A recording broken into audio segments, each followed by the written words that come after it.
En aquel tiempo, algunos de entre la gente que habían oído los discursos de Jesús decían: «Este es de verdad el profeta». Otros decían: «Es el Mesías». Pero otros decían: «¿Es que de Galilea va a venir el Mesías? ¿No dice la Escritura que el Mesías vendrá del linaje de David y de Belén, el pueblo de David?». Y así surgió entre la gente una discordia por su causa. Algunos querían prenderlo, pero nadie le puso la mano encima. Los guardias del templo acudieron a los sumos sacerdotes y fariseos, y estos les dijeron: «¿Por qué no lo habéis traído?». Los guardias respondieron: «Jamás ha hablado nadie como este hombre». Los fariseos les replicaron: «¿También vosotros os habéis dejado embaucar? ¿Hay algún jefe o fariseo que haya creído en él? Esa gente que no entiende de la ley son unos malditos». Nicodemo, el que había ido en otro tiempo a visitarlo y que era fariseo, les dijo: «¿Acaso nuestra ley permite juzgar a nadie sin escucharlo?». Ellos le replicaron: «¿También tú eres Galileo? Estudia y verás que de Galilea no salen profetas». Y se volvieron cada uno a su casa. Palabra del Señor. Gloria a ti, Señor Jesús. De este relato de San Juan estamos cada vez más cerca del momento definitivo, cuando nuestro Señor, marchándose de Jerusalén, vuelve a entrar Domingo de Ramos, prendimiento, muerte, resurrección. De este relato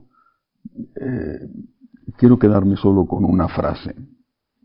Cuando los sacerdotes preguntan a los guardias del templo por qué no han apresado a Jesús, era una oportunidad extraordinaria para ellos, estaba en su terreno. «¿Por qué no lo habéis traído?», les dicen. Y ellos contestan: «Jamás ha hablado nadie como este hombre». ¿Qué tenía Jesús? Pues lo que tenía es que era Dios. No era una cuestión de elocuencia solamente, es que es porque vive. Es Dios. Sus palabras son palabras de Dios. Sus palabras son palabras de vida. Sus palabras tocaban el corazón, entraban hasta dentro del alma, hacían que allí donde no había ya más que cenizas volviera a prender un fuego vivo. Hay otra escena en la cual se habla de las palabras de Jesús. Cuando nuestro Señor se aparece a aquellos dos discípulos que van huyendo después del Viernes Santo, y se aparece en aquel camino de la aldea de Maús, y se hace compañero de ellos, como si fuera alguien que ignoraba lo que había ocurrido. Ellos no le reconocen, y cuando le reconocen, al partir el pan en la Eucaristía, se dicen el uno al otro: ¿no ardía nuestro corazón cuando nos explicaba las Escrituras? La palabra de Jesús tiene este efecto siempre. Hace que nuestro corazón arda, que nuestro corazón vuelva a latir, que nuestro corazón siga vivo o vuelva a la vida. Pero esto también puede ser sensiblería o sentimentalismo. Podemos tener mociones del espíritu, podemos tener momentos de arrebato, en fin.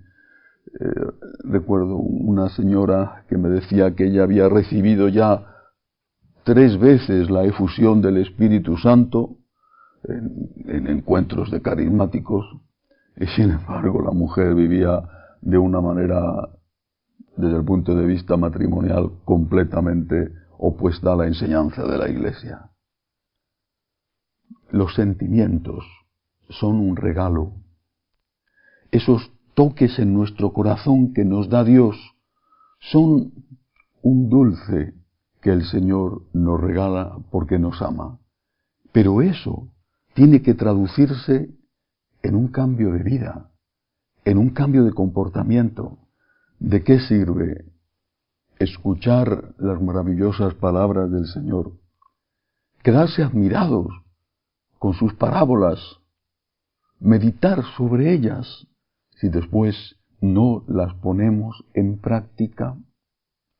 En nuestras escuelas de agradecimiento, que son, gracias a Dios, ya muchísimas, más de 60 países, en nuestras escuelas de agradecimiento hay una metodología muy precisa, propuesta sacada de la palabra de Dios, del Evangelio del domingo, y luego revisión de vida.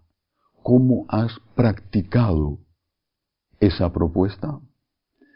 Y el principal obstáculo con que se encuentran muchos al llegar a estas escuelas de agradecimiento y que hace que algunos las abandonen, es que son muy buenos para teorizar. A mí esta palabra de Dios me dice, y sacan conclusiones más o menos acertadas. A mí este texto me enseña. Bueno, está bien, pero de lo que se trata no es de que la palabra de Dios te enriquezca la cabeza, sino que revitalice todo tu cuerpo. ¿De qué te sirve saber si no practicas, entender si no lo llevas a tu vida cotidiana? No es lo que tú entiendes lo que importa, sino lo que tú vives después de haber entendido. Primero tienes que entender, pero luego tienes que vivir. Y si no vives, lo dice también el Señor, te pareces a aquel hombre que se miraba en el espejo, se daba la vuelta y se olvidaba ya de cómo era. No el que dice, Señor, Señor, sino el que hace la voluntad de mi Padre, ese me ama, dijo Jesús. Por eso, qué bien cuando el Señor toca nuestro corazón. Qué regalo, qué bendición cuando Él nos hace arder, cuando nos llena de su Espíritu Santo, cuando nos estimula para seguirle. Es un don, es un regalo, es una bendición. Pero eso tiene que llevarse a la práctica. Obras son amores, decimos en España. Obras son amores y no buenas razones. Que así sea.